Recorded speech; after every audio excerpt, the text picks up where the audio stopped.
ఆత్మాభిమానం కోసం పోరాడతారు, ఎంతకైనా తెగబడతారు. వాళ్ళకి మళ్ళీ ఇంకో స్లిప్ ఇస్తామని చెప్పి ఈ స్లిప్పులు తీసేసుకున్నారు. ఇది ఇచ్చేటప్పుడు గిఫ్ట్ ఇచ్చేటటువంటిది అన్నటువంటి కోణంలో ఆ స్లిప్పులు తీసేసుకున్నాడు. వాళ్ళు వెళ్ళారు పొద్దున్నే పోలింగ్ బూత్ దగ్గర, నీ ఓటు వేసేసారు వెళ్ళిపోండి అమ్మా అన్నారు. ఇది వాళ్ళే బయట తిరగబడి మాట్లాడింది, నిలబడి మాట్లాడింది, పోరాడి మాట్లాడింది. మిగతా వాళ్ళందరూ సైలెంట్, ఎవరిదో ఉన్నాళ్ళు. పోరాడింది ఎవరన్నా ఉంటే వాళ్ళే గట్టిగా. రెండవ పాయింట్ వచ్చేటప్పటికి అట్లాగా కొంతమంది దగ్గర వాళ్ళతో గొడవలు పడకుండా తీసుకున్నారు.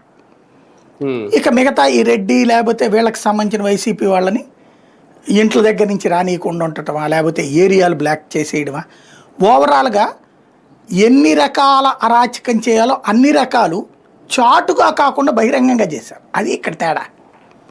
అంటే అధికారంలో ఉంటేనే ఇలాంటివి చేయడం సాధ్యం, అంతే కదా.